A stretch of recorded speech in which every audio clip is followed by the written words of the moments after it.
Добар ден, криптоентузијасти, како што ветивме, долго очекуваните Altcoin вести, конечно на нашиот канал. Со тоа што нормално ова е дел од нашата регуларна работа во текот на оваа недела и малку закаснето би рекол видео претходната, но како и да е, како што веќе кажеме, преферираме да направиме соодветна квалитетна едукација и соодветен квалитетен материјал, наспроти само да генерираме материјал. Поради тоа и моравме да го одложиме од претходната недела за ова, за да можеме да го средиме, би рекол, материјалот, а верувајте ми, има многу материјал кога станува збор за Altcoin вести.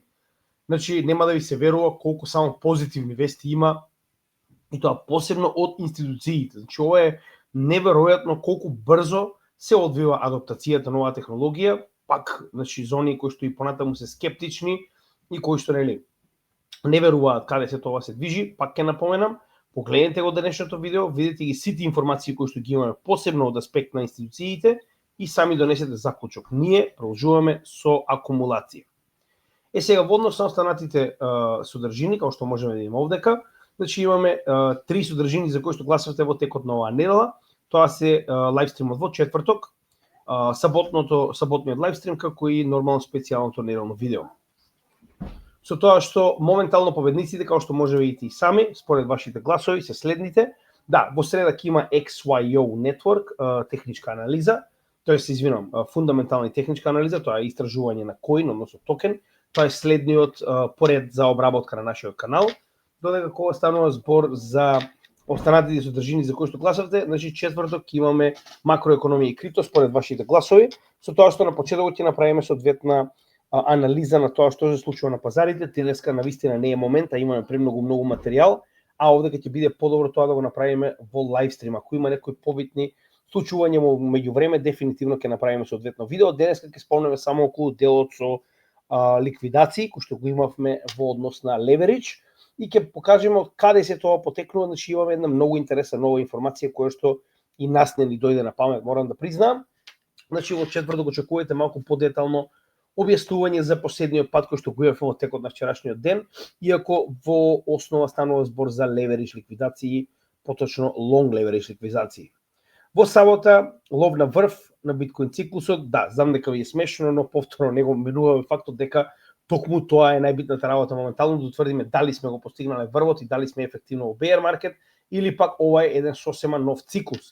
Иако моментално вас ви изгледа неверојатно и надвор од очекувањата, значи тоа што и ние самите го зборуваме, ова е веќе трет циклус, дека многу често ваквите очекувања не се реализирани според тоа што го видовме во последните два циклуси, но изгледа дека овој пат на вистина има огромни шанси тоа да биде првиот циклус кој што не е 4 годишен, но останува да видиме, пак ќе напоменам повеќе за тоа во сабота и недела, специјално неделно видео според вашите гласови. Prediction Markets, каде што првенствено ќе разговараме за Polymarket и Kalshi, кои што се нормално најголемите моментално од овој сектор, и ќе утврдиме до неделното специјално видео дали тоа ќе биде само дел од напредниот курс или пак ќе биде и дел од засебните категории во крипто секторот, каде што можеме да ги обработиме сите досегашни засебни категории во однос на тоа каква технологија истите обработуваат во нашата посебна плейлист. Следна работа за која што не смеем многу да зборуваме, но би сакал накратко да споделам со вас, тоа е еден голем апдейт кој што доаѓа на нашиот канал, благодарение на нашиот програмер кој што напорно работи на овој дел повеќе од неколку, да речем 5-6 месеци веќе активно, кој што нели знаете во последните 3 месеци почнавме ова да го најавуваме веќе малку посолидно. Значи станува збор за еден цел апгрейд на она што моментално го имаме како инфраструктура на CryptoGamingGia каналот. Значи овдека ќе имаме и други аспекти за кои што пак ќе кажам забрането ми е да зборувам, но верувајте ми, наскоро ќе да знаете се. Значи се спрема новогодишен апгрейд на целиот канал заедно со некои новитети, нов цел сегмент, но пак ќе кажам за тоа, имајте малку трпение, доаѓа наскоро. Уште еднаш голема благодарност до програмерот кој што е уникатниот извор на нашиот апгрейд моментално, а верувајте ми, ова е само првиот дел, веќе спремаме и вторно нормално, чекор по чекор. Многу е битно да се направи тоа квалитетно, да не се избрза, така да очекувате наскоро да добиете малку повеќе информација околу тоа и да биде целиот имплементиран во нашата работа. Овдека би сакал само накратко исто така да споделам нешто интересно со вас, значи ова е, ако што знаете, сами инсерт од Викенд на мртовци. каде што го споделивме како момент за тоа што се случува моментално во криптосекторот во однос на ликвидациите, така да мислам дека и самиот муавет на актерите во Викенд на мртовци го објаснуваат тоа најдобро. Значи, само секунда да го споделиме со вас.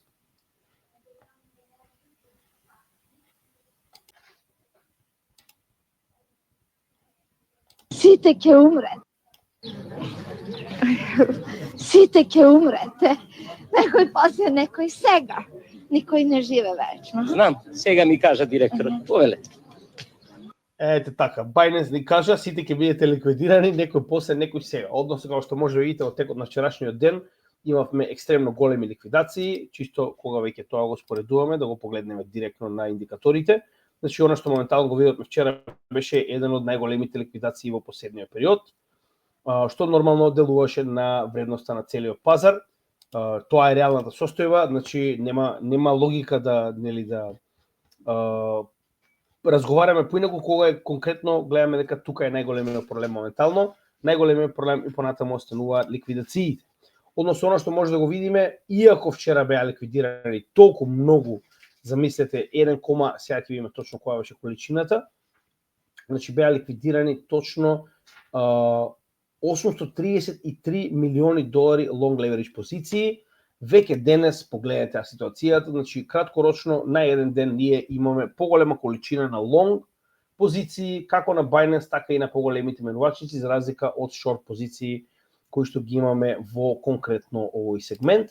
А додека кога станува збор за долгорочно, тоа што го спомнуваме и на самиот пост, тоа се на некој начин кратки постови за објаснување каде се наоѓаме во однос на leverage позициите, можеме да видиме несомнено дека состојбата кога станува збор со шорт е некогаш дури 10 пати повисока за разлика од лонг позициите. Значи само момент да го покажеме тоа точно. Еве како изгледа. Моментално имаме шорт позиции од 2,85 милиарди, лонг позиции од 1. Така да овдека не е некоја голема разлика, но овдека мислам дека беше многу поголема, 4 наспроти 12. Така, овдека е 4 пати. Пред некој ден беа неверојатни 10 пати разлика помеѓу во оваа ситуација long и short leverage, така да тоа е она што моментално прави голем проблем кога станува збор за состојбата на пазарот, но па ќе кажам, не можеме многу да превземеме околу ова, тоа е што е, таа е реалноста, можеме да се движиме како што ни налага самиот пазар. Како и да е, значи и понатаму според ова што го покажавме на самиот би рекол пост, очекуваме потенцијални шорт ликвидации, значи повеќе од јасно е дека вака голема количина на шорт позиции едноставно не може да не биде искористена од големите играчи, само прашање на време кога тоа ќе се случи. Како што може да видите овде, значи ние буквално тоа го објаснуваме веќе месеци наназад, дека само прашање на време кога ќе се случи шорт сквиз, не е дали, туку кога, едноставно невозможно е, пак ќе напоменам, волку голема количина на играчи да не го искористат овој момент. Еве, чисто да погледнеме како изгледа на една година. Значи, пак ќе кажам, ова е нешто што веќе многу пати сме го виделе до сега. За жал, очекуваме дека ќе се случи многу порано, за жал очекуваме дека ќе предизвика altcoin сезона, сега за сега тоа се уште не се случило. И само секунда. Еве, како што може да видите, на годишно ниво погледнете количината на long позиции, погледнете количината на short позиции. Значи, моментално, само до претходниот all-time high, кој што е негде околу $125,000, ние имаме ситуација во која што имаме, погледнете, 7,8 милиарди долари во шорт позиции до само претходниот all-time high. Ако продолжиме нагоре со оние стоп-лоси кои што се поставени, погледнете, стигнуваме и до 10-11 милиарди долари до самиот крај на овој чарт. Сакам да кажам дека на вистина има голема количина на шорт позиции кои што може сето ова да го префрлат буквално во обратна насока многу брзо. Сега, кога станува збор за тоа како изгледа состојбата на биткоин на менувачниците, иако имавме големо намалување на количината, нормално знаеме веќе после истражувањето дека овдека ово што гледаме како голем пат на количината на биткоин на менувачниците потекнува од тоа што имавме големо преместување на новчаниците на Coinbase, со тоа што, иако го иземеме тоа, например, од оваа пресметка, можеме да видиме дека и без тоа количината на биткоин и понатаму продолжува да се движи надолу. 2 декември ние и понатаму имаме намалување на количината на биткоин на меновачниците. Истата ситуација ја имаме и со состојбата на Етериум, кој што можеме да видиме дека се помалку и помалку го има на меновачниците. Повторно, нешто сосема несвојствено со bear маркет на криптосекторот. Пак ќе напоменеме тоа што го покажуваме многу пати до сега. Значи, bear маркет и масовен страф и продажба на криптовалутите предизвикува раст на количините на криптовалутите на меновачниците, а не пад. Затоа и пак ќе напоменам, ова што се случува е крајно надвор од нормала. Верувам дека имаме некои работи кои што се уште не ни се познати на пазарот, тоа нормално со време ќе го согледаме, но сега за сега каква е ситуацијата, таква е едноставно, колку и да се обидуваме да обвестуваме во спротивно, добива само контраефект. Затоа и пак ќе напоменам, ние продолжуваме со акумулација, денешните вести нека ви бидат водилка зошто е тоа така. Значи, како што можеме да видиме, on-chain податоците и понатаму ни покажуваат дека ова нема логика да биде bear маркет, но нели, секој одлучува за себе си. Гледаме дека имавме голем пад, значи од максимумот кој што го добивме негде во октомври над 4 трилиони за вкупната количина на криптопазарот 4,3, стигнавме моментално до 3,1 трилион, што е навистина мала количина, дури и пробивме под 3 во еден краток момент. Тоа беше во последните ликвидации во последните неколку денови, но пак ќе напоменам, ова е моменталната состојба, не е иднината. 37 на алткоин сезона индексот, само секунда на годишно ниво е кој што е битен, 27. Значи ние буквално се наоѓаме во најнискиот дел на овој алткоин сезона индекс, со да речем исклучок на 2023 година, ова е банкарскиот колапс, каде што имаме голем старт на пазарот. Гледаме дека буквално уште од почетокот на овој bear маркет се наоѓаме така речено на истата оваа страна на биткоин сезона. Значи никогаш практично во овој циклус ние не дојдовме до алткоин сезона. Дополнително, како што знаете и сами, во последниот пат, па и во целиот овој период, значи најголем дел од алткоините се наоѓаат на долната граница, односно можеме да видиме дека според самиот индикатор, односно RSI, на најголемиот временски интервал е буквално целиот пазар препродаден. Значи имаме екстремно ниска вредност на сите овие алткоини. Кога станува збор за најактивни алткоини, горе-доле имаме иста екипа. Значи во топ 10 на годишно ниво и понатаму се Ethereum, Cardano, ICP на прво, второ и трето место, оприлика вообичаена екипа. Понатаму Arbitrum, Flow, eGold, Stacks, Link, XTZ, Tezos, DOT, Mina, Atom и тоа се на некој начин првите топ 10. Кога станува збор за неделно ниво, Ethereum, Cardano, HBAR, Flow, ICP, кога станува збор за развој на Core, односно на самиот блокчейн, а кога станува збор за највеќе скрипти во однос на развој на нивниот екосистем, на прво место Ethereum, па Cardano, ICP, Arbitrum, Flow. Пак оприлика се, би рекол, вообичаените блокчейни кои што горе-доле ги имаме во нашето портфолио. Кога станува збор за брзина, ICP веќе со месеци го држи првото место. Гледаме дека е над 1000 трансакции, за разлика од тоа следна е Solana со 856. Што полека, значи се повеќе и повеќе го утврдува ICP како најбрзиот блокчейн real time. Значи не зборуваме за фиктивни некакви си потенцијални трансакции, туку зборуваме во реално време колку е брз самиот блокчейн и колку трансакции процесира. Ефективно ICP е апсолутен шампион во моментов.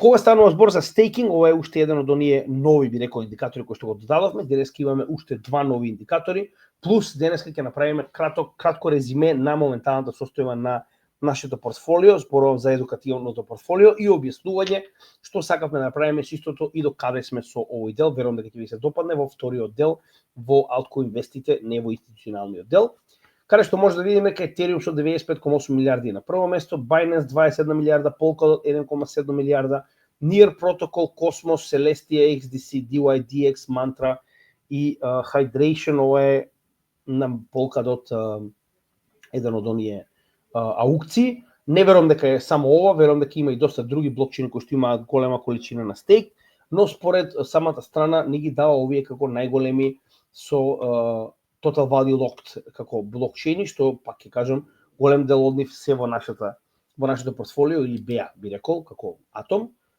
Сега кога станува збор првенствено за институциите, би сакал да направиме да видиме што се случува првенствено со DATS. Значи ова е видео кое што наскоро ќе биде направено тоа се посебен тип на корпорации кои што дел од своето портфолио го префрлиле во блокчейн. Значи ова е посебен тип на алатка која што има на CoinGecko. Значи многу лесно на CoinGecko само запишете Treasuries и ќе ви го даде ова како алатка каде што може да видиме не само колку имаат, туку и колку купиле во последниот период од одредена криптовалута во сопственото портфолио, како и која е количината, вкупната количина на оваа валута во нивна сопственост. Така да ова е многу добар механизам. И сега веќе кога станува збор за страф, тоа што го зборувавме ние, значи поентата на истражувањето на пазарот е да видиме што се случува кога имаме вакви моменти на паника, моменти на двоумење, моменти на неизвестност.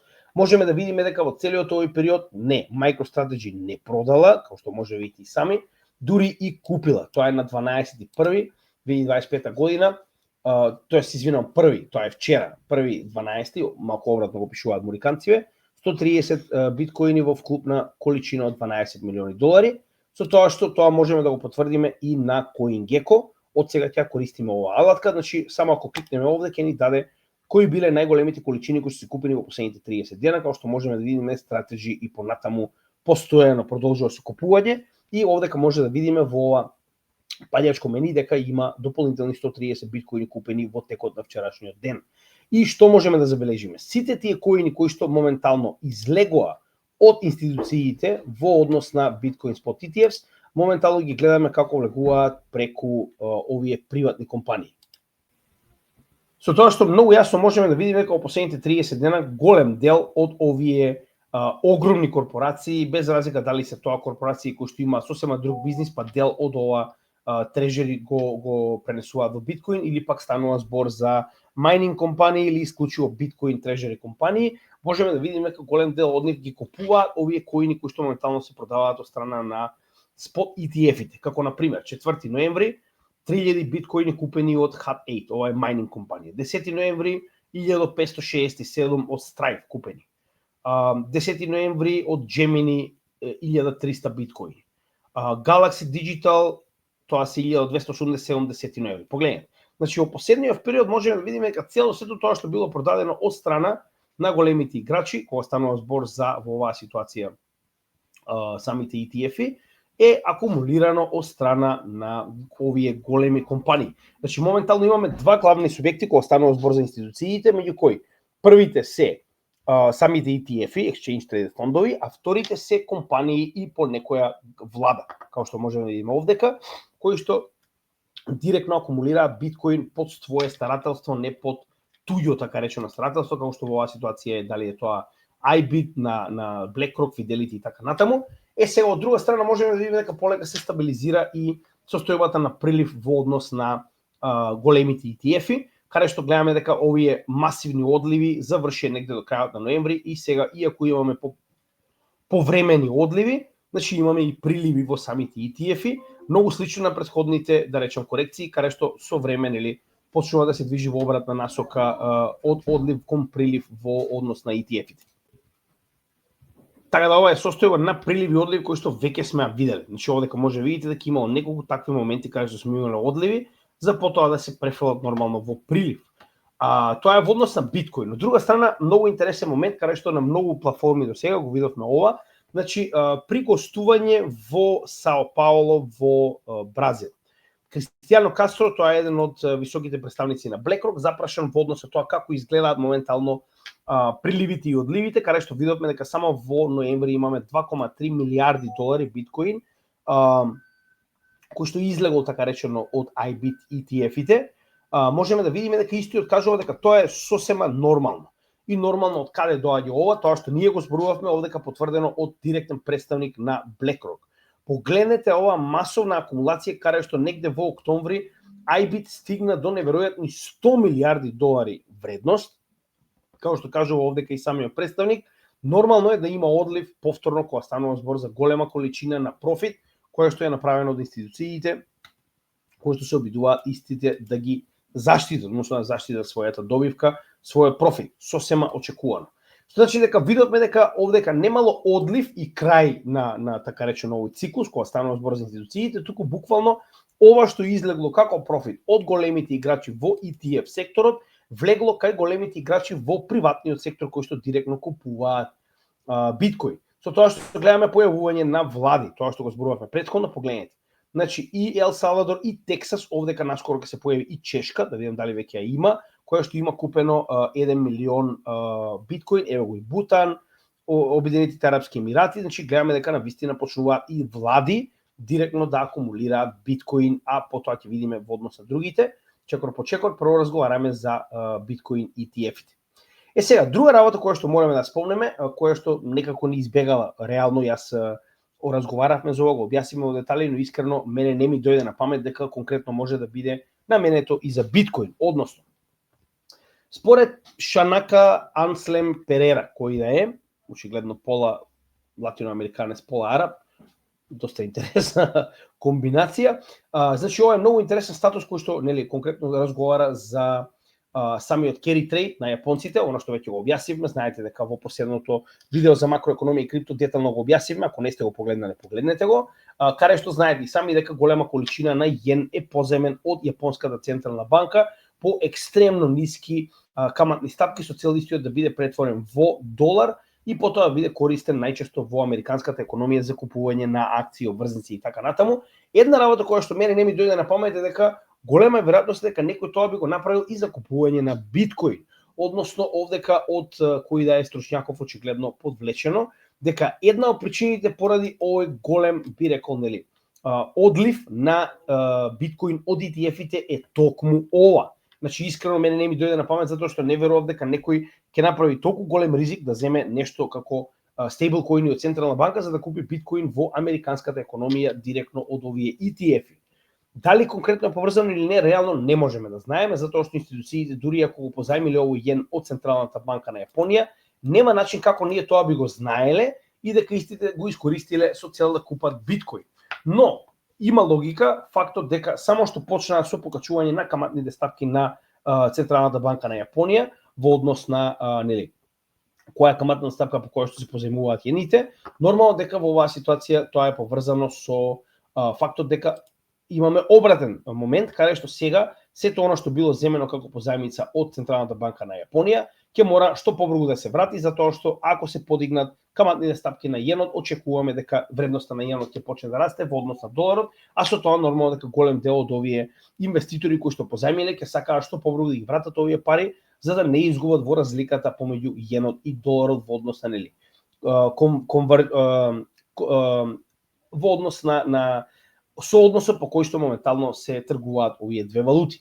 И овдека многу интересно од негова страна заклучено, вели да не забораваме дека моментално на 18 декември, ова е нешто што дефинитивно ќе го следиме, као што можеме да видиме веќе има најава дека на 18 декември новата одлука на Bank of Japan е дека ќе ги покачи каматните стапки на нивната централна банка, што би било исклучиво негативно за целиот овој carry trade, а ако некој има купено биткоин, нормално дека тоа ќе биде и за него, затоа што ќе мора да ги ликвидира своите позиции во биткоин, да ги промени во долари, потоа во јени и да ги врати назад на Централната банка на Јапонија, затоа што може да изгуби многу доколку вредноста на јенот порасне, а со тоа пораснува и каматната стапка која што ја плаќа за овие позајмени средства.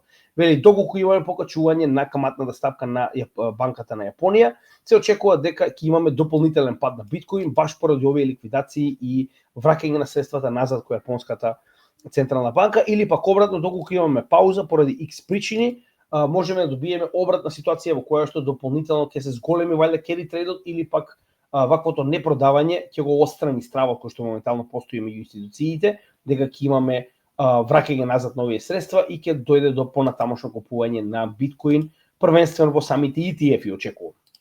Така да тоа е интересна теорема која што ќе треба дефинитивно да ја проследиме. До 18 декември ќе имаме многу подобри сознанија што понатаму. Сега овдека исто така мора да спомнам уште еден интересен феномен. Повторно, додека поголемиот дел од ритейл секторот си го продава својот биткоин и алткоини, значи ова е од март 2018 година кога Харвард и кој да е паметњаков, нивниот економист, тврди дека за следната декада од 2018 наваму се очекува дека биткоин има поголема шанса да стигне до $100 наспроти $100,000. Вала, изгледа дека малку бил грешка. Со тоа што знаете дека пред неколку месеци Харвард веќе направи прво купување на биткоин и призна дека направил грешка. Сега интересниот дел е што на 16 ноември во овој период за време на колапсот, уште од 10 октомври наваму, кога го имавме оној иницијален колапс и постојаното излегување на биткоин највеќе од ETF-ите, што можеме да забележиме, вели Харвард го зголемил своето учество во биткоин iBit ETF-от за неверојатни 260% и моменталната позиција која што Харвард ја држи во iBit ETF-от е 442,8 милиони долари вреден биткоин. Ова ви кажува дека додека ритейл секторот продава и се плаши, институциите купуваат како да нема утре и тоа можете јасно да го видите во ова што моментално се случува. Значи замислете, оние кои што тврделе дека биткоин ќе оди до 100 долари, сега во најголемиот страф при падот на биткоин од 124.000 до 80.000 долари, купиле неверојатни 442,8 милиони долари вреден биткоин. Што би рекле од рубриката сигурно ништо, така.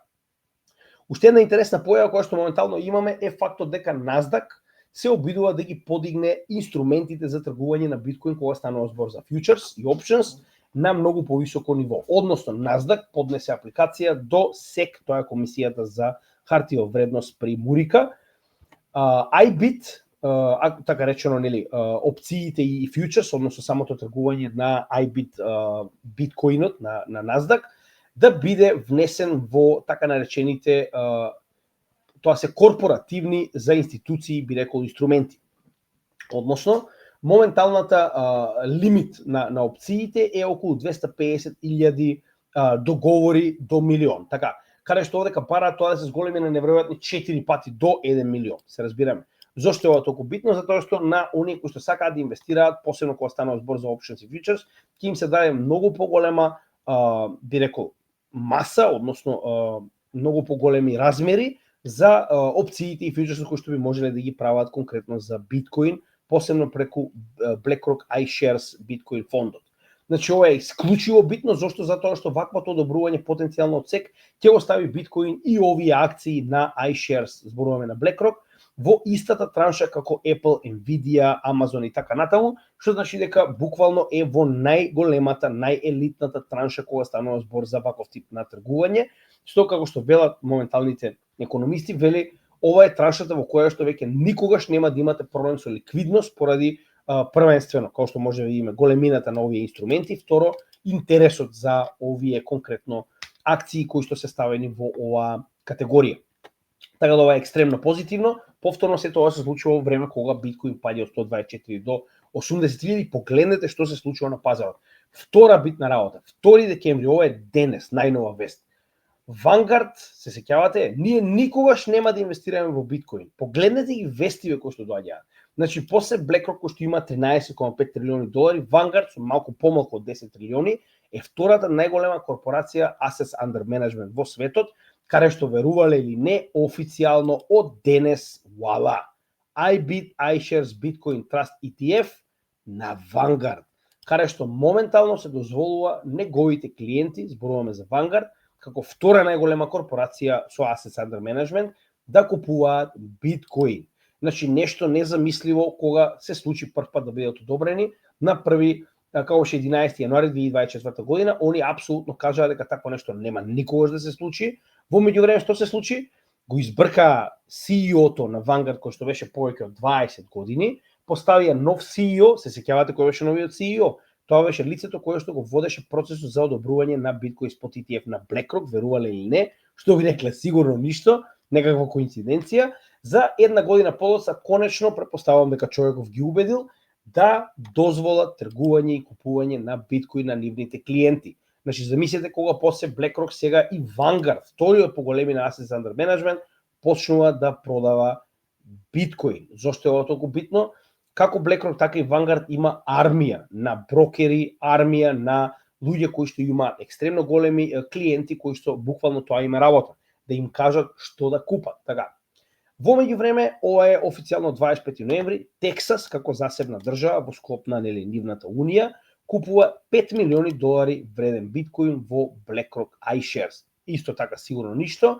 Нормално ова е дел од моментот каде што имаме создавање на така наречени биткоин резерви во однос на засебните држави во Америка, затоа ќе разговараме малку подоцна на крајот. Значи, Тексас е една од државите кои што ги одобри овие планови и закон, така речено, за да има своја резерва на биткоин и моментално гледаме дека ги реализираат. Повторно ќе кажам, да, не имавме екстензивен период на продавање, како што почна уште од 10 октомври. Знаеме што се случи на 10 октомври и гледаме дека тој период и понатаму трае, но она што може да забележиме дека во последниот период се помалку и помалку имаме одлив и верувам дека ова наскоро ќе престане и ќе почне повторно нов прелив на биткоин во ETF-ите.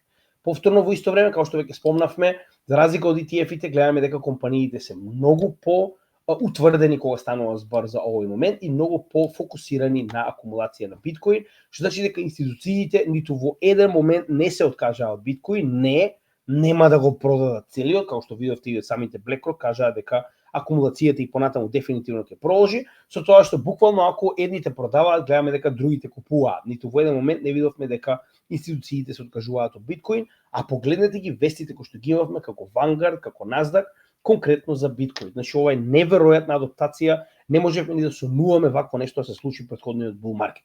Следна работа која што треба да разговараме е нормално ETF-ите на Ethereum, каде што уште појасно може да се види моментот каде што акумулацијата веќе продолжила, уште од 24 ноември, за разлика од Bitcoin ETF-от на BlackRock, можеме да видиме дека Ethereum ETF-от продолжува со акумулација. И овдека може да го видиме тоа дека иницијално оној пат е запрен со оваа мала корекција нагоре. Очекуваме дека исто да ќе продолжи понатаму, посебно со оглед на фактот дека има позитивни изгледи за пазарот, конкретно највеќе околу очекувањата за да имаме rate cut во текот на декември, што ќе представи на некој начин доста позитивен момент за целата економија во Америка.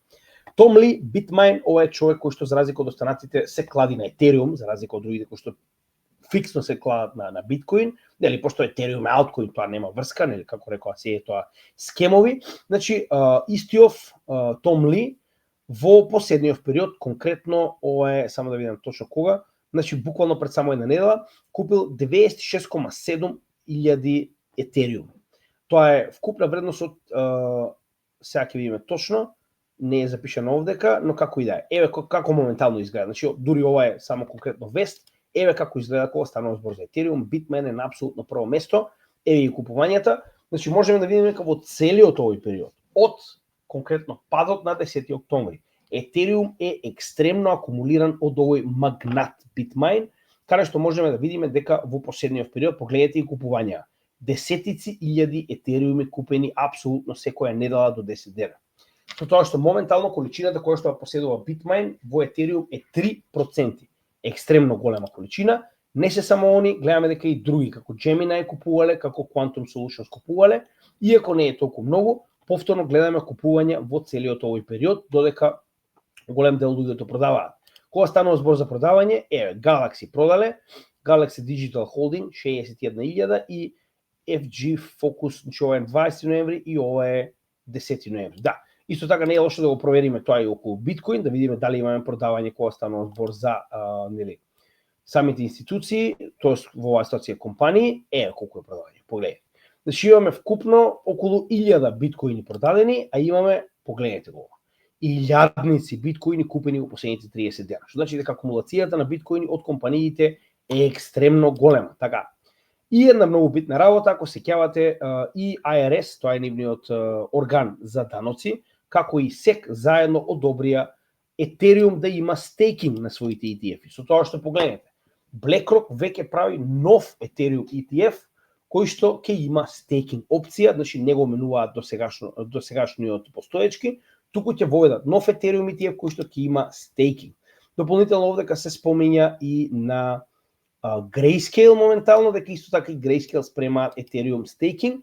Не верувам дека ќе бидат само они, верувам дека сите ќе имаат стейкинг. Зошто? Да се подсетиме, 3,95% стейкинг реворд за сите овие институции кои што инвестираат во BlackRock или во Grayscale или во Fidelity и така натаму. Значи тоа е 3,95% количина на Ethereum кој што ќе добиваат на годишно ниво. Што значи дека они својот фи за тоа што BlackRock, Fidelity или Grayscale го чуваат во нивно име овој Ethereum, буквално не само што ќе го покриваат, туку ќе имаат и останати дополнителни 3% со кои што ќе можат нормално да бидат во профит, нешто што Bitcoin Spot ETF не може да ви го дозволи. Во меѓувреме Solana исто така, погледнете, значи во целиот овој период, додека голем дел од ритейл секторот продава, погледнете, Сите овие ETF-и, дали е тоа Bitwise, Vanek, Fidelity, 21 Shares, Grayscale, акумулираат. Со мал да речем исклучок на 21 Shares, останатите постојано акумулираат. Барем во овој дел каде што имаме најголем страф на пазарите. Нормално, конкретно да погледнеме што се случува во однос на институциите, што се случува со Solana конкретно, значи во последните 30 дена, значи имаме Forward Industries купиле 38.000 SOL, што е на 16 ноември, има вкупно 1% вкупната количина на Solana, и Digital X купиле 99, што не е нешто посебно, но како и да е. И Galaxy Digital, како што видовме и со Bitcoin, така и со Ethereum, елиминирале 439.000 SOL токени. Повторно, дел од Grayscale, кој што знаеме дека е нормално да продава, ништо ново кога станува збор за Grayscale. Големото изненадување доаѓа од фактот дека имаме многу нови одобрени спот ETF за алткоини. Тоа што ние го убивме од зборување, моментално може да го видиме на овој sovalue.com страна, каде што моментално имаме активно следење на ETF-ите на алткоините. Односно, дека можеме да видиме како изгледа инфлоу на најголемите ETF-и на алткоините, за жал другите страни не го даваат, овдека можеме да го видиме тоа. Прва работа која што е големо изненадување, фактот дека XRP ETF-от е, би рекол, некој колку е, недела и половина, можеби 2, значи има предност Solana можеби месец дена претходно во однос на тоа дека доби спот ETF многу порано пред XRP. Една интересна работа, погледнете, значи моментално имаме голем инфлоу кога станува збор за XRP, значи само последнаа недела. На 14 ноември сме добиле инфлоу од 243 милиони, на 20 ноември 118 милиони, на 24 ноември 164 милиони, на 1 декември 89 милиони. Што моментално го става во однос на вкупна количина на внес во XRP спот ETF-от од 723 милиони долари вреден XRP. Кога ќе го споредиме тоа со Solana, кој што има месец дена предност со 790 милиони, тоа значи дека буквално за неколку дена XRP ќе биде на трето место по вкупна количина на капитал во однос на сите спот ETF-и во крипто секторот. Значи моментално можеме да видиме многу добар перформанс на XRP спот ETF-ите. Повторно веќе се 4 се очекува денеска да биде лансиран петиот ETF. Значи Canary, Bitwise, Grayscale, Franklin Templeton и ако не се лажам денеска треба да биде лансиран 21 Shares. Друга интересна работа кога станува збор за реални алткоини, не зборам за Dogecoin, значи тоа е глупост. Link добива ефективно денес. Значи официјално според последните информации кои што ги имаме денеска Grayscale спот ETF на Link ќе биде лансиран. Да ме предупредам веднаш, значи Grayscale има фонд на Chainlink долго време, голема веројатност дека можно е да продаде, тоа не го менува фактот дека ефективно ние имаме Chainlink спот ETF. Тоа што цело време го зборуваме, еве го моментално се случува. Не е само Chainlink, овдека е и Litecoin, значи Chainlink ќе останува да видиме како ќе изгледа прилив и одлив, денеска е ефективно првиот ден. Еве го Litecoin, моментално купна количина на Litecoin е само 7 милиони, но тоа не го менува фактот дека како опција постои за институциите да може да инвестираат во него. И следене нормално овдека HBAR, кој што така треба да го спомнеме, значи тоа се моменталните. Значи моментално во однос на алткоини реално имаме Solana, XRP, Chainlink, Litecoin и HBAR. HBAR моментално има вкупна количина од 59 милиони, со тоа што иако моментално нема голема количина на влез, гледаме постојан влез на капитал од страна на институциите. Ова не е мала работа, тоа значи дека институциите покажуваат интерес за алткоините. Тоа што ние постојано го зборуваме. Моментот кога ќе влезат институциите, веруваме дека целосно ќе се промени играта. Иако моментално овде ќе имаме само на Canary Capital, очекуваме понатаму и за HBAR да има и други, би рекол, спот ETF-и. Сега тие се спот ETF-ите кога станува збор за алткоини, но многу интересно, има уште многу кои што очекуваме да бидат одобрени, некои од нив ќе ги спомнеме и денес. Еден од следните кој што дефинитивно е, би рекол, меѓу првите кои што ќе добие е AVAX. Со тоа што не само што ќе добие свој спот ETF, туку гледаме дека Bitwise спрема посебен стейкинг ETF за AVAX, кој што наскоро би требало да биде да почне со тргување. Нормално ќе известиме и за тоа, се повеќе и повеќе наоѓаме алатки за да го следиме овој дел од пазарот. А во меѓувреме да подсетиме дека Ерик Балхунас и Джеймс Сейфард, кои што се на некој начин експертите кои што ги следиме конкретно околу делот со ETF, кои што дефинитивно не промашија до сега, И понатаму, значи се подсетиме дека има голема веројатност за уште многу други алткоини да добијат свој ETF, да се подсетиме, тоа се како Cardano, Polkadot, Avalanche, кој што се уште нема добиено, Sui, Tron и така натаму, значи голем дел од алткоините ќе добијат свој спот ETF, тоа што ние го зборувавме моментално се реализира. Сега гледаме дека и понатаму сме во extreme fear, значи станува збор за најниските вредности на fear and greed индикатор, кој што сме ги виделе во многу долг период, иако слично на тоа беше нормално и во во април 2025 година за време на тарифите, овој пат имаме екстремно негативен период, многу полош дури и од оној во април 2025 година. Така да пак ќе кажам, дел каде што требаше да имаме најпозитивен дел за алткоините, ние имаме најнегативен дел, но пак тоа е тоа сега. За сега продолжуваме понатаму со акумулација, ќе видиме како ќе се одигра овој дел во 2026 година. Во однос на Coin50, тоа е индексот кој што го следиме како слично, нели, во компарација со S&P 500, каде што се земени најголемите 50 по market cap коини, нормално со изземање на стеблкоините, каде што може да има 50% од овој индекс и понатаму е биткоин, додека за разлика од тоа гледаме огромна количина во однос на останатите коини. И еве како изгледа неговата вредност моментално, за жал истата е падната блиску до вредноста која што имаше во време на април за најголемиот страф од тарифите, но пак тоа е што е. Во меѓувреме, од, пак ќе кажам, секторот на сигурно ништо, од таа рубрика, Bank of America, ова е како изгледа моментално, верували или не, значи нивниот пуш за крипто, каде што на нивните, директно на нивните клиенти, значи веќе почнуваат да им пласираат идеја за купување на крипто како дел од, да речем, капиталниот свет во финансиите. Значи, замислете, веќе имаат изработено и така наречен гајд за тоа како да почнете и што да купите во крипто сектор. Значи, ова не е случајно, ова е дел од онаа масовна адоптација за која што зборуваме. Пак ќе кажам, ова е трета по големина банка во светот во однос на капитал кој што го поседува. Не само секојдневните нормални клиенти, туку уште побитно, нивните wealth management клиенти, кои што вели 4% од нивното портфолио треба да биде во крипто, не во биткоин, во крипто. И повторно, ова е предложување од страна на Bank of America.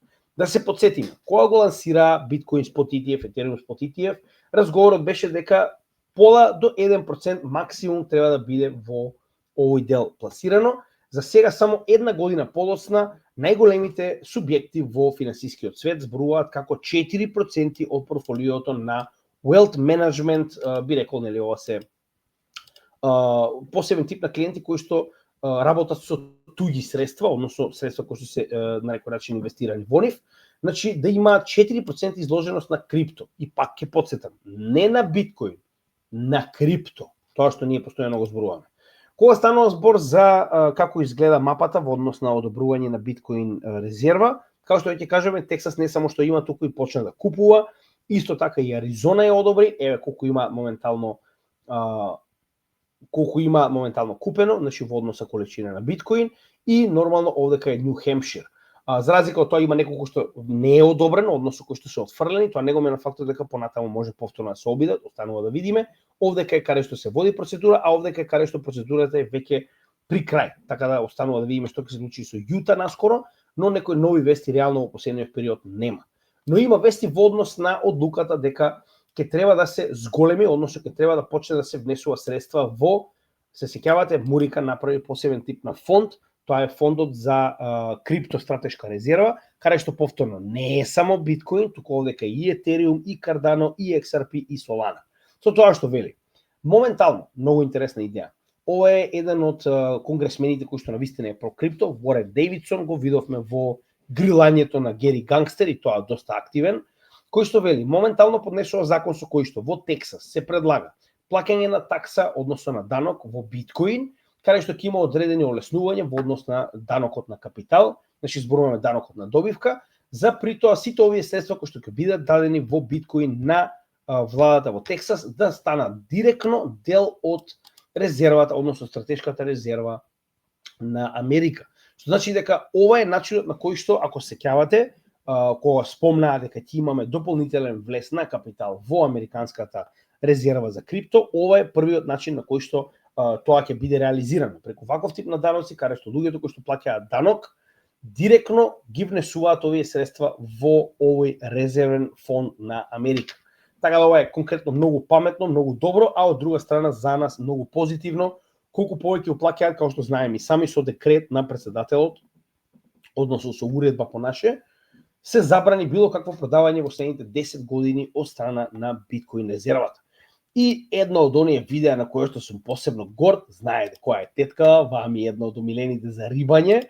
Значи, ова е Легард, председателката на Европската централна банка, еден од главните банкстери кога станува збор за борба против крипто и биткоин.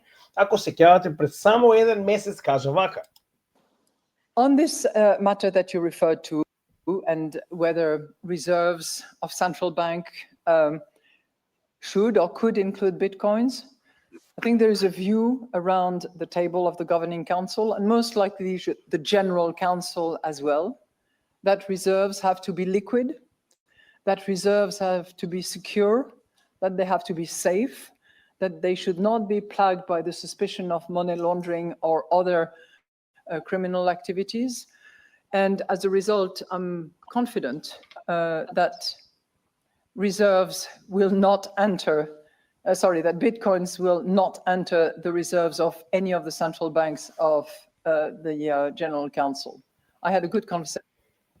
Така, значи, овдека Легард и тоа овдека конкретно станува збор за Чешка. Во следниот дел она кажува дека имала добар разговор со председателот на Чешката Народна банка дека нема да купат биткоин. Значи, ова беше пред еден месец, каде што ова банкстерка мислеше дека успеа да ги убеди своите колеги за централните банки во Европа да не купуваат биткоин.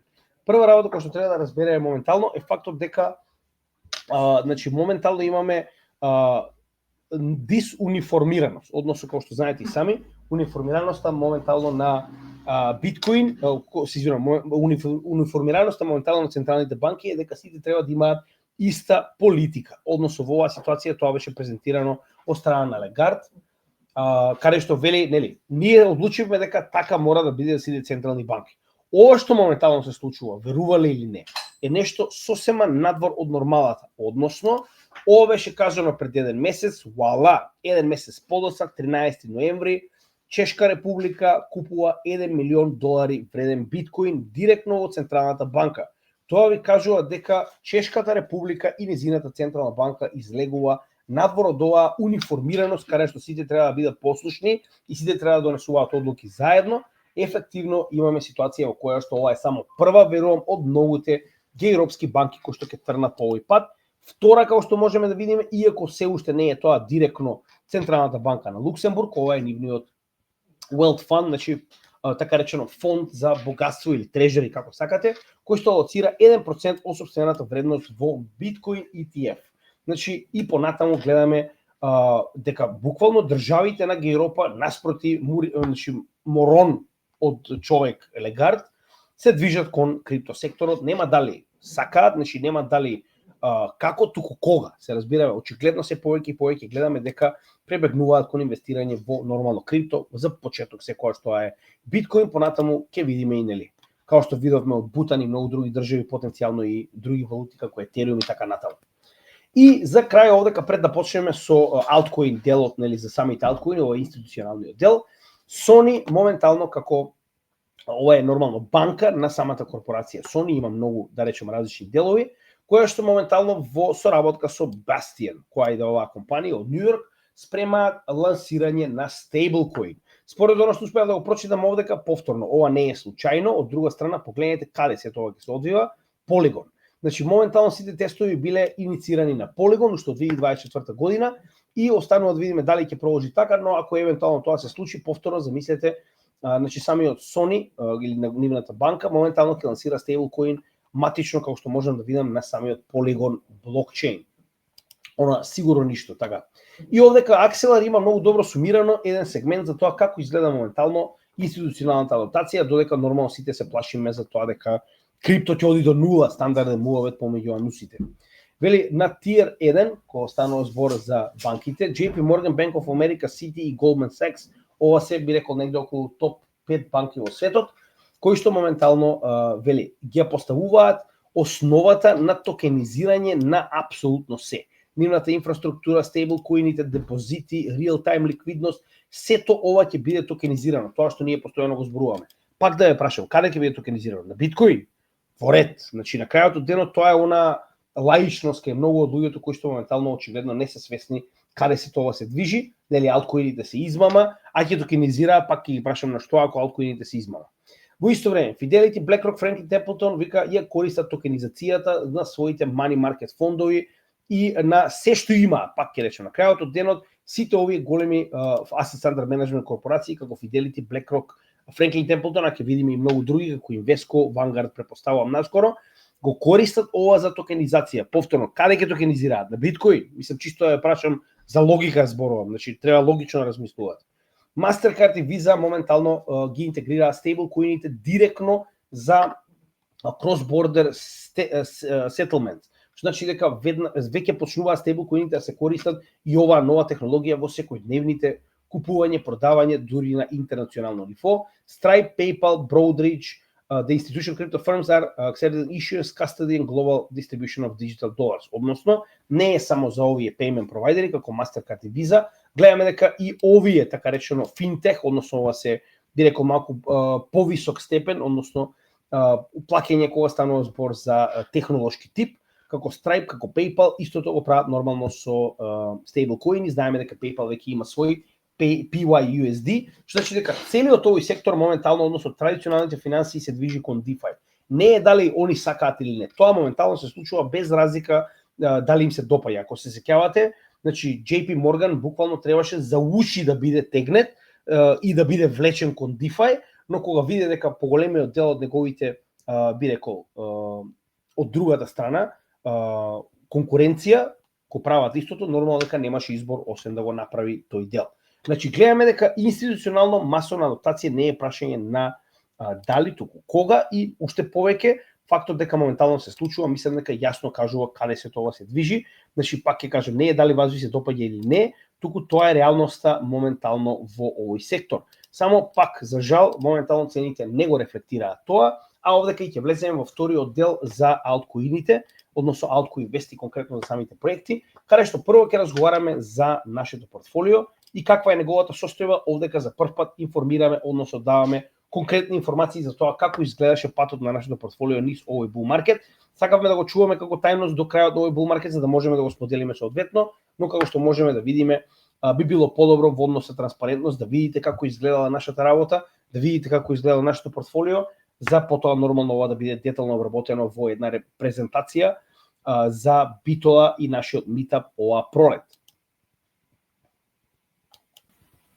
Значи, идејата уште на самиот почеток на така речено нашиот канал беше да направиме едно едукацијно портфолио во кое што немаше поента да се кажува која е количината што ја инвестираме, туку беше идејата да се направи така речено цела би рекол презентација откако ќе биде завршен самиот 4-годишен циклус, со оглед на фактот дека се наоѓаме пред потенцијално завршен циклус, останува да видиме дали е тоа така.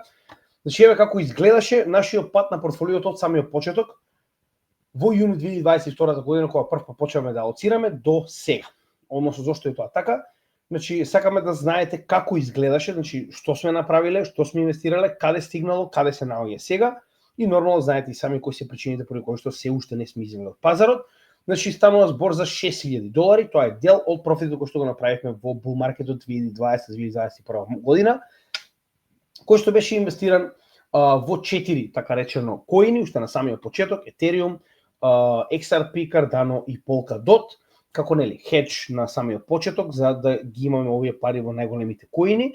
За потоа нормално, како што може видите и сами според овој дел од самиот чарт, дека буквално од после овие иницијални алокации од 100% на оваа мала количина на капитал, која што сакавме да алоцираме со цел да нели имаме едно почетно портфолио, потоа дотававме одредени мали, да речам, алокации од 1 до 4%, буквално се уште го правиме тоа, последната беше пред само некој ден на крајот на ноември.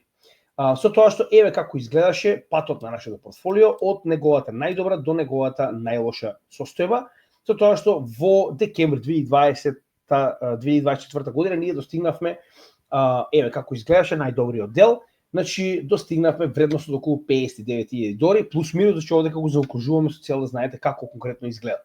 Во тој момент основната инвестиција до 6, тоест до јуни 2023 година беше $6,000 и дополнителна количина од околу $3,000 во период од јуни 2023 до декември 2024 година, овие 1, 2, 3, 4% кои што гледате овдека, со тоа што стигнавме до вкупна количина од $59,000 на портфолиото, од кои $50,000 беа чист профит, што на нашето портфолио му дава опрлика профит загуба во овој период од околу 850%. Тоа што ние го зборуваме, оваа стратегија не е нешто ново, оваа стратегија ние сме ја пременувале во претходните два бул маркети и функционирала перфектно. Овдека може да видите во однос на тоа што го следиме на CoinGecko, еве количината што ја зборуваме околу 59,000 во декември 2024 година. За жал, 2025 година, која што требаше да биде најдобрата година за криптосекторот, се покажа како најлошата година моментално поради X причини, дали се макроекономски, геополитички, не е битно, тоа е реалната состојба. Моментално, за жал, ова беше последен пат кога направивме аналитика со конкретната состојба на, би рекол, процентите во однос на во кој сектор и во кои ни ги имаме, количините од нашето портфолио, како и неговата вкупна вредност, еве како изгледа моментално. Значи, до сега веќе дополнително, до ноември 2025 година со последната трансакција, значи ние имавме вредност на портфолиото од $28,000, иницијално $6,000 беа инвестирани, како што кажавме, до јуни 2023 година, дополнително до декември 2024 година, вкупно $7,700, тоа значи заедно околу $13,700. Разликата е $14,300, што и понатаму го држи нашето портфолио во профит од 110%. Тоа што ние го зборуваме, голем дел од овие коини се купени на многу ниска цена, затоа и понатаму го надградуваме, затоа што не очекуваме дека ако евентуално сме во bear market, истиот ќе биде премногу лош. За жал, овој топ од 850% не го искористивме. Повторно, ние не можеме на никого да кажеме дали да земе или не профит, затоа ние не смееме такво нешто да направиме. Многу од луѓето кои што не критикуваат дека требало да кажеме, не, ние не смееме да кажеме на никого дали да земе или не профит, тоа останува секогаш на вас. Ние можеме да ви кажеме што ние правиме. Ние ова не го направивме затоа што историски од нашите досегашни искуства во последните два бул маркети 2017 и 2021 година, тоа не беше случајот. Значи, до крајот на бул маркетот ние имавме многу солиден приход и излеговме, пак ќе кажам, со екстремно добра награда. За жал, овој бул маркет тоа не беше така. Буквално последната година која што треба да биде најпрофитабилна, како што ви кажавме, тоа не се случи. Како и да е, ова ќе биде обработено во детална презентација за битола, повторно и останува да видиме дали се тоа така ќе заврши, но сега за сега и понатаму се 110% од профит во нашето портфолио и понатаму не излегуваме, очекуваме друг исход за кој што постојано зборуваме. Тоа е конкретно околу нашето портфолио, а сега ќе продолжиме со Altcoin инвестите, меѓу кои првите се нормално секогаш токенизација. Значи, моментално тоа што ние постојано го зборуваме е дека очигледно токенизацијата ќе биде многу битен дел од криптосекторот. Според мене и понатаму тврдам дека ќе биде многу побитен сектор за разлика од AI секторот. Како што постојано зборуваме, AI секторот е исклучиво на традиционалните финансии, затоа што има многу голема предност и многу големи финансии, нешто што нема да го видиме во криптосекторот уште долго време. Но за разлика од тоа, кога станува збор за токенизација, не постои друг софтвер кој што може тоа да го направи, мора да биде направен на блокчейн. Така да поради оваа причина што можеме да видиме, иако има мал пат во последните 30 дена, вкупната количина на токенизација без стейблкоините е во пат од 2,4%. Голем дел од тоа беше поради златото, видовме одлив од страна на токенизираната количина на злато, но пак за разлика од тоа стейблкоините пораснале за вкупно 2,76%. Така да пак ќе напоменам, значи имаме ситуација во која што overall целата оваа сфера расте како да нема утре.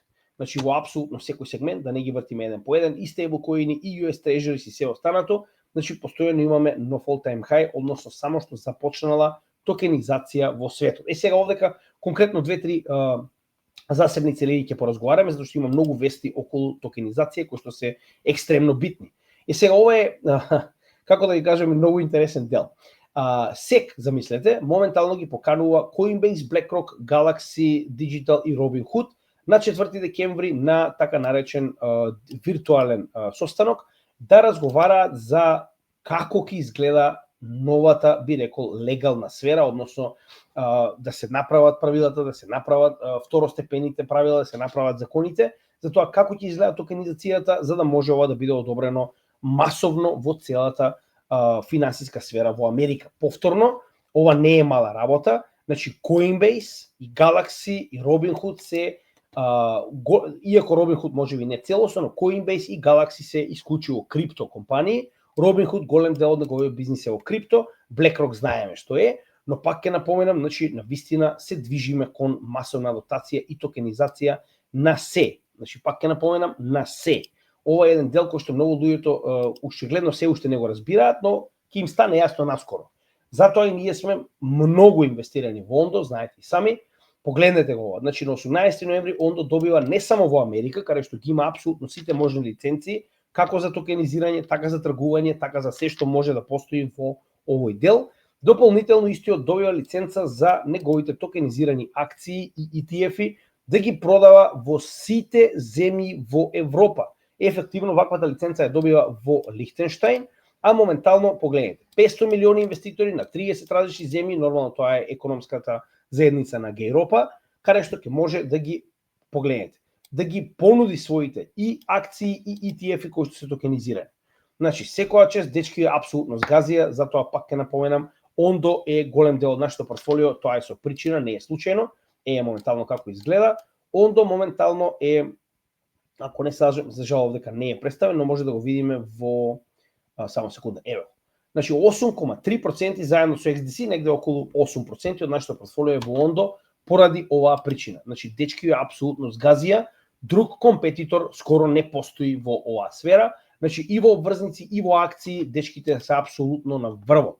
И овдека за да го покажеме тоа, погледнете во однос на токенизирани акции, значи не се само на врвот. Они има дупло повеќе токенизирано од BlackRock. Сега веќе убедливо дупло и повеќе од дупло повеќе има токенизирано од BlackRock. Значи, од вкупната количина на токенизирани акции во светот моментално, 51% припаѓа на Ондо. Значи, тоа не можам како да ви објаснам колку е ова големо. Значи, Securities и погледнете, дури Securities веќе не е на второ место. Ова е Xstocks, значи ова е друга компанија која што моментално врши токенизација, како и да е, без разлика на се. Значи, Ондо е апсолутен владетел, би рекол, во оваа категорија. Овдека веќе имаме конкуренција, како што можеме да видиме, не, само уште последната вест пак ќе дојдеме до конкуренцијата. Ондо моментално исто така од почетокот на ноември е достапен и на Binance. Ја не верувам дека ова е случајно, верувам дека Binance покрај тоа што нуди крипто, наскоро очекувам дека ќе почнат да нудат токенизирани акции.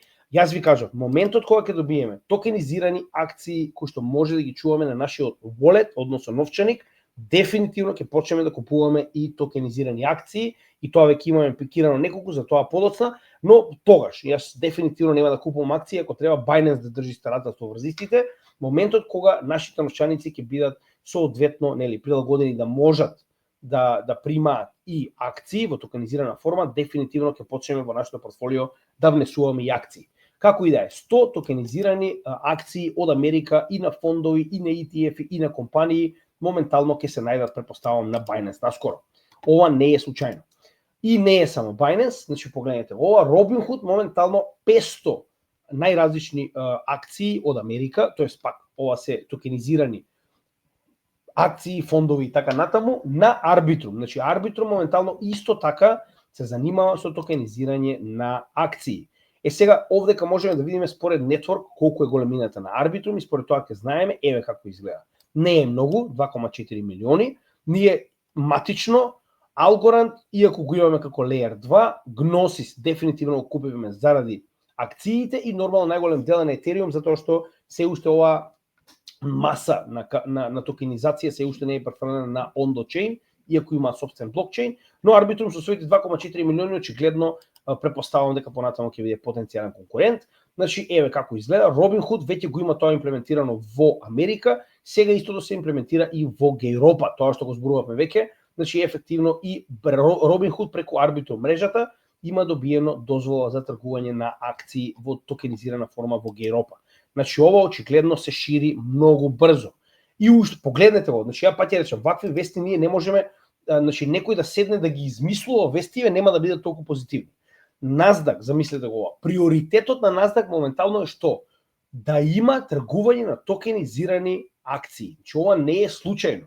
Вели, Насдак моментално прави огромен притисок и, да речам, нели, конкретно кампања до Комисијата за хартија од вредност да му биде дозволено да тргува токенизирани акции.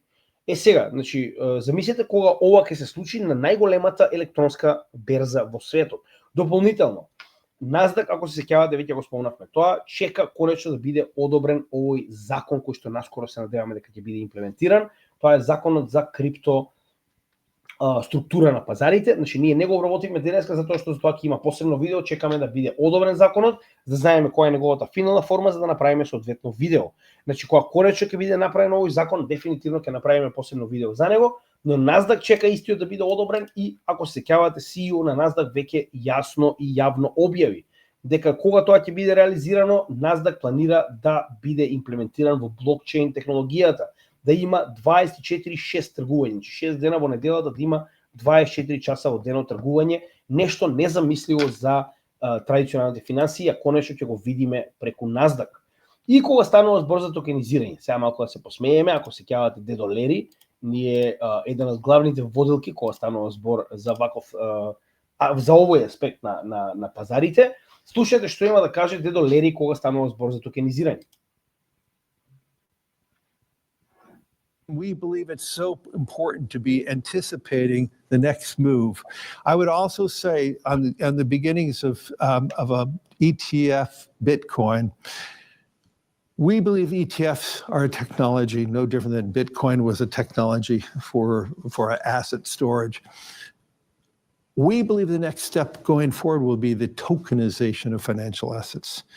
And that means every stock, every bond will have its own, basically, CUSIP.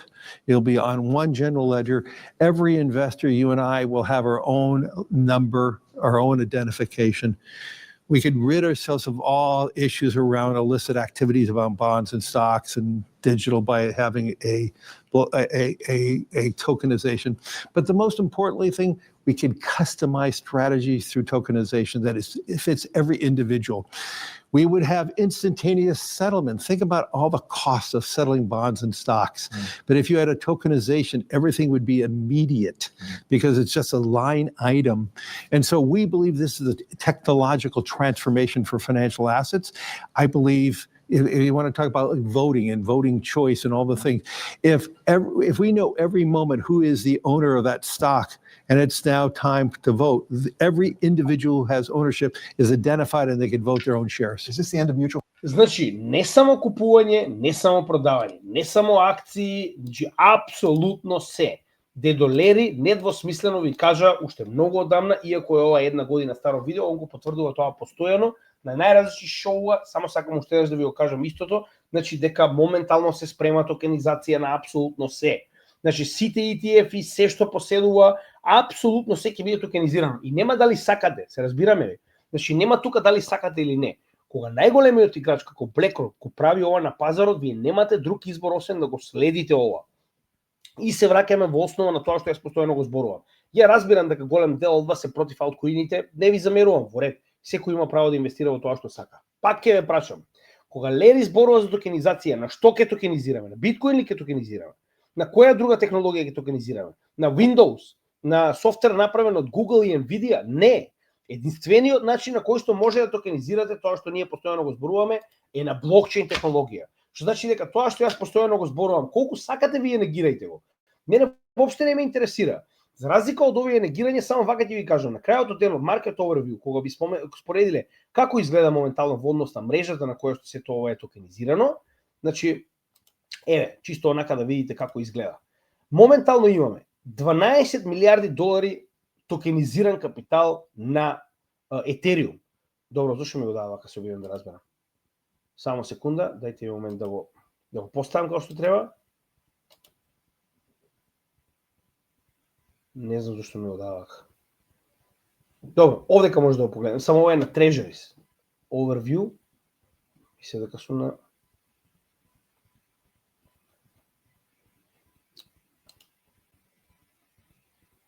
Значи 12 милиарди, добро, зашто се ми го менува? Се обидам да разберам зашто ми го дава вака, но како и да е, она што можеме да го вака мислам дека ќе го отвораме поново, ќе може да го видиме како што треба. Значи најголем дел од нив се на Ethereum, потоа се на ZK Sync, Binance, овие не знам ни кои се, прв пат ги гледам овие Canton и Provenance, ќе треба да се проверат, но како и да е. Овдека го нема биткоин, овдека го нема софтверот на Google, на Microsoft и така натаму. Ова се милиарди долари токенизиран капитал на коините во кои што ние инвестираме. Дали е тоа Ethereum, дали е Binance, дали е Polygon, Avalanche. Ова се алткоините кои што наводно се скемови. И покрај тоа што нивната цена моментално е по 70-80% коригирана. Зошто, кажете ми вие, понатаму расте количината на капитал кој што се токенизира на овие мрежи? Очигледно ова што гледаме е диспропорција. Ова очигледно некој го прави намерно. Јас за тоа постојано зборувам. Моменталните фундаментални поставувања на оваа технологија не кореспондираат со нејзината вредност. Затоа ние понатаму продолжуваме со акумулација. Од друга страна, еве уште една, 14 октомври, не само што планираат токенизација, они спремаат сопствени инструменти за токенизација. Ова не е случајно. И тоа беше на 14 октомври, така? Еве го муаветот. Веќе официјално најавено дека токенизацијата на ETF-ите ќе започне. Значи BlackRock планира сите ETF-и да бидат токенизирани, ова е на 22 октомври. Сега зошто е ова толку битно? Ајде сега да се вратиме и да се посмееме малку. Значи да се вратиме да се посмееме малку, многу е битно. Еве го. Уште еднаш, значи на втор да речеме Pensions and Investments, како сакате, може да проверите кај сакате, че сега ќе најдете истата информација, истата е 15-20 октомври. BlackRock планира да ги токенизира сите своји ETF-и. Ајде да се подсетиме сега на дечкото овдека, во ова негова шизо издание, затоа што ова е многу битно. Значи, ако се сеќавате, имаме ситуација во која што вакви луѓе, пермабулови на биткоин и само биткоин, зборуваат вака за биткоин. Which one's the best crypto asset? Well, Bitcoin's the best crypto asset. Okay.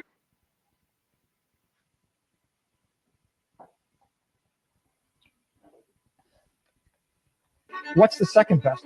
There is no second best. Само секунда. Which one's the best crypto asset? Well, Bitcoin's the best crypto asset. Okay. What's the second best? There is no second best. There's no second best crypto asset. There's a crypto asset. It's called Bitcoin, right? Right? There's no second best, okay? Добро, значи нема други, вика само тоа е. Биткоин и други нема. Така, и гледам дека голем дел од луѓето го следат исто овоа мислење, супер. Се е тоа одлично. Само сега да ме прашаат на многу интересна работа. А што правиме во моментот кога вашиот биткоин iBit Spot ETF, кој што е најголемиот фонд за биткоин на сите времења, има повеќе од 100 милиарди долари inflows на биткоин во него, е токенизиран на Ethereum. Што правиме со there is no second best? Значи, вие буквално го имате биткоин, iBit фондов функционира на Ethereum. Нели there is no second best? Уште полошо, нема да биде само на Ethereum. Туку ќе го видиме токенизирани на Avalanche и на Layer 2-ките на Ethereum и на SUI и така натаму. А тогаш што правиме со second best, there is no second best, а? Значи на крајот од денот пак ќе ви кажам, треба работите да ги согледувате како што стојат моментално. Ова не е измислица, ова е реалност и ние ја гледаме. Моментално се случува. There is no second best. Во исто време, да се подсетиме една многу интересна работа. Што ќе каже тогаш да го прашаме овој, како се викаше стариов, што умрел за златото? Ајде во ред, сега има нов all time high, златото е, нели, моментално најпопуларна категорија, сите сакаат да купат злато. Се е тоа супер. Најголем дел моментално злато, моментално гледаме дека се, погледнете, влегува во негова токенизирана форма. Односно, иако моментално голем дел, како што кажаме, има над колку се 24-25 трилиони долари во злато, иако овдека станува збор само за 3,6 милиарди долари. Трендот е јасен. На почетокот на 2022 година сме имали само 540 милиони. Сега имаме 3,6 милиарди. Што значи дека 7 пати се зголемил и верувам дека уште многу ќе се зголемува капиталот на злато кој што е токенизиран. Ова ви кажува дека се ќе биде токенизирано. И да се подсетиме уште еднаш. Каде ќе биде токенизирано? На биткоин? Нормално дека не. Ethereum, Polygon, BNB, XDC, Plume, Stellar и така натаму. Голем дел од овие коини ги имате во сопственото портфолио. Нивната цена е коригирана 70-80%. Тоа ги спречило ли понатаму да имаат огромна количина на злато токенизирано на истите? Значи, пак ќе ви кажам, цената на токенот не детерминира колку токенот е вреден, колку неговата фундаментална вредност е голема. Ова е само моментална состојба на нивните цени. Никогаш не го забравајте тоа. Фундаменталните вредности ја движат цената на долг рок. И понатаму, погледнете го ова. Securitize, тоа е компанија која што моментално е направена од BlackRock за да го спроведе процесот на токенизација. Се што станува збор за токенизација е направено преку Securitize, која што моментално во комбинација со Cantor Fitzgerald, ова е Cantor Equity Partners 2, ќе направи спој кој што понатаму ќе добие свој IPO. Ова не е случајно, значи оваа корпорација и понатаму ќе има единствена цел да токенизира, само што сега ќе може да купиме и акции од оваа компанија наскоро. Се очекува дека наскоро ќе добие свој IPO, моменталната вредност на Securitize е 1,25 милиарди долари, а беше отворена пред само една година со почнувањето на IBIT, односно Bitcoin Spot ETF. Само сакам да ви кажам колку моментално расте овој сектор, каде што и второстепената компанија која што се занимава со токенизација добива свој IPO на BlackRock. Сигурно ништо, така. Дури и во Гејропа, Amundi менеджер, ова е еден од најголемите во светско ниво, менеджери со Assets Under Management, моментално својот Euro Cash Fund, значи ова е еден од неговите инструменти за инвестирање на сопствените клиенти, го имплементира во блокчейн, каде што ќе може 24/7 да има тргување, купување и продавање на овој фонд, повторно нешто досега не видено на традиционалните пазари, каде што се повеќе и повеќе гледаме дека традиционалните пазари со прифаќање на блокчейн технологијата се движат кон нивна дигитализација и кон нивно постојано работење. Тоа значи дека веќе нема да има затворени пазари како досега понеделник до петок, па чекаме понеделник да отвори пазарот. Бумер технологија, така. Значи 24/7 нема запирање. И ова е еден дел каде што веќе почнуваме со самите altcoin инвести, каде што Hashkey, ако се сеќавате, е најголемата моментално менувачница во Хонг Конг, која што не е само најголема, туку моментално, верували или не, доби и своја процедура за IPO, која што беше одобрена од тамошниот регулатор, своевидната комисија за хартија од вредност на Хонг Конг. Да се подсетиме, Хонг Конг е под директна контрола на Кина, а Кина е исклучиво против крипто, или барем така се зборува во последно време. Ако се сеќавате, Трамп предупреди пред само неколку недели дека Кина се спрема за голема адаптација на крипто секторот. Ако таква вест излезе во јавноста, тек тогаш ќе видите што е bull market. Како и да е, ова е дел од тоа. Значи, моментално самите авторитети, би рекол, во Хонг Конг, кои што се под директна контрола на Комунистичката партија од Кина, дозволиле IPO на најголемата менувачница во Хонг Конг. Ова не е случајно. Значи, Initial Public Offering, оваа компанија ќе стане акционерско друштво. Верувам дека ова е делот за кој што зборуваше Трамп. Кога станува збор за најголемите коини, нормално почнуваме од најголемите по market cap. Прв кој што е најбитен во оваа ситуација е Ethereum. Во текот до утрешниот ден очекувајте дека Fusaka имплементацијата на новиот апгрейд ќе настапи. Така да кога точно не знам, во видеото кое што го снимивме, кое што може да го најдете на нашиот канал, ќе може да најдете се што е потребно да знаете за овој апгрейд. Значи, веќе направивме, како што знаете и сами, ние тоа не го пропуштаме никогаш, значи секогаш правиме да има пред имплементирање на вакви надграби, да има соодветно видео, така да ќе може да го најдете на нашиот канал 147-то видео од напредниот курс за фундаментална и техничка анализа под име Ethereum Fusaka надграба. Ќе може да го најдете и да погледнете се што е потребно конкретно околу овој апдейт, така да ви препорачувам да го погледнете. Во текот на утрешниот ден настапува во сила самиот Fusaka апгрейд на Ethereum.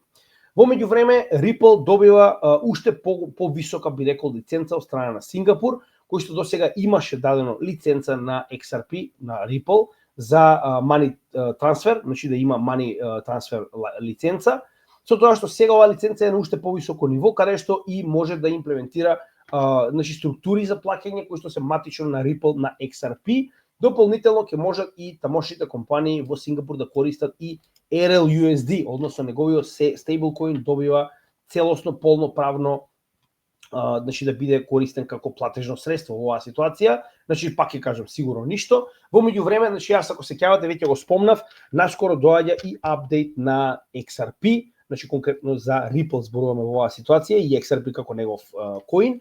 каде што ќе направиме апдейт во однос тоа се што се случува во оваа корпорација, се случуваат многу работи. Јас се изненадив колку работи во тишина се направени во последниот период и сакам за тоа да направиме посебно видео да видите што се има направено, а многу од тоа не се објавува, не да се потсетиме. Ова е проект кој што за жал, пак ќе речам, за среќа наша, успеавме да го добиеме и да го купиме поради тоа што истиот беше тужен од СЕК. Ако оваа тужба не настапеше, ја верувам дека голем дел од нас немаше ни да знаат што Ripple правил позадина. Идејата на Ripple и неговиот коин XRP и RLUSD е институционална адаптација. Ова е коин кој што е наменет за институции, не за секојдневни луѓе како нас. Така да пак ќе кажам, среќа наша што сме го купиле на време. Ripple National Trust Bank, ова е апликацијата која што е поднесена до Њујоршкиот чартер за, дали ќе им биде одобрено да имаат своја лиценца за банка или не. Се очекува дека до крајот на година ќе добиеме, верувале или не, лиценца за банка кога станува збор за Ripple. Само секунда, не знам зошто дека имаше статија, би сакал да ја покажам. Значи, официјално до крајот на година се очекува дека потенцијално Ripple ќе стане банка. Зошто е ова толку битно? До сега Ripple се обидуваше неговата солуција за меѓугранични плаќања преку XRP и моментално стейблкоинот RLUSD да ги понуди како опции, како соодветна структура која што ја нуди на институционалните играчи. Овде каде ќе нема да има потреба тоа да го прави, он ќе може да го имплементира, односно ќе може буквално да ги превземе клиентите на овие големи банки и буквално да го прави тоа директно како банка. Ова ќе биде првата крипто банка во светот. Значи, ако мене ја прашувате, одвај чекам. Ова не може да биде лошо. Во исто време, значи моментално вели на ова е официјално 27 ноември, пред само 3 дена, 4, тоест извинувам, моменталната количина на XRP на Binance, централизираната менувачница, паѓа на најниско ниво во последниве таму 10 години, затоа што и самиот XRP има повеќе од 10 години. Значи моменталната количина 300 милиони, погледнете. Од 6 октомври 300 милиони XRP излегле од оваа менувачница. Како што веќе зборувавме за биткоин и етериум, кога истите излегуваат од менувачниците, тоа значи дека луѓето нема намера да ги продадат, туку ги чуваат на страна со оглед на тоа дека очекуваат во следниот период цената да расте. Значи ова не е случајно, кога гледаме дека и биткоин, и XRP, и етериум имаат се помала количина на коини токени на менувачниците. Ова не е случајно, но пак останува времето да ни покаже. Ripple RLUSD моментално легален токен, односно легално платежно средство во Обединетите Арапски Емирати, лиценца добиена во Абу Даби. Ефективно на целата територија на Обединетите Арапски Емирати, RLUSD ќе биде користен како платежно средство. Пак ќе кажам, сигурно ништо, но како и да е, Ripple и понатаму расте, кој сака верува, кој не сака не мора. Тоа е она што ние го зборуваме, тоа е она што ние го инвестираме, подкрепено со овие вести и фундаментални техничка анализа. Кога станува збор за SingularityNet, моментално има така наречен Hyperion дел кој што треба да биде надграден. За ова потенцијално ќе направиме ново видео. Зошто е тоа така? 24 ноември, ова е доста нова вест. Идејата е дека преку ова надградба на Singularity, и сега ова дека не е само на значи доаѓа од SingularityNet, тоа беше иницијалниот проект кој што ние го инвестиравме, тоа беше Agix. Моментално оваа надградба Hyperion доаѓа за целата ASI алијанса. Според тоа што моментално гледаме, станува збор за AI модели кои што се целосно имплементирани на овој блокчейн и кои што ќе има многу голем удел во понатамошната работа на оваа ASI алијанса. Значи, исклучиво битно, но пак ќе кажам, за жал станува збор за екстремно, кога го прочитав целиот овој артикол, морам да кажам дека ја голем дел од него не го разбрав. Значи, се тоа што гледате одека е исклучиво програм ток, би рекол, значи ќе треба со програмерот да седнам за прво да го разберам ова, да можем да го презентирам пред вас. Но ваквата надградба што моментално ја гледаме, велат, е работена во последните 10 години за конечно да биде имплементирана во самиот ASI алијанса, така речено AI моделот. И сега зошто е толку битно да се потсетиме? Ние не случајно инвестиравме во Agix, а потоа во ASI, затоа што моментално како алијанса на неколку проекти има најголема потенцијална шанса да направат некаков тип на breakthrough, некаков тип на развој во вештачката интелигенција за така речено да можат се тоа да го имплементираат до степен да има можност да се борат со најголемите централизирани играчи во AI секторот. Затоа пак ќе напоменам че ова е нашиот пик кога станува збор за вештачка интелигенција, дополнително со Virtuos кој што има свој посебен момент за маркетплейс за модели на вештачка интелигенција, во кои што исто така има инвестирано, и јас верувам дека долгорочно секој од овие проекти ќе си го најде сопственото место, затоа и нашата инвестиција во АСИ и понатаму останува. Иако сме малку во минус, бевме во плюс, за жал не искешираме, како што веќе кажаме на почетокот на овој дел, како и да ја веруваме во добра иднина за овој проект. Исто и за VeChain Hayabusa Mainnet, односно ова е надграббата која што беше имплементирана пред само неколку денови. За жал немавме време, но наскоро дефинитивно се наоѓа на нашата листа, за ова дефинитивно ќе има видео, каде што ќе разговараме за овој апгрейд на VeChain екосистемот. Ова е најбитниот апгрейд до сега, ова е 8ми апгрейд поред и овој апгрейд ефективно го менува целиот блокчейн на VeChain од претходниот Proof of Authority на Delegated Proof of Stake. Ефективно, од овој момент, дополнително имаме целосно реструктурирање, кога станува збор за VET и VTHO, односно VTOR токенот, каде што сега VET ќе биде така речено ставен под стейк, при тоа ќе добиете соодветни NFT токени кои што потоа треба да ги користите за да добиете VTHO.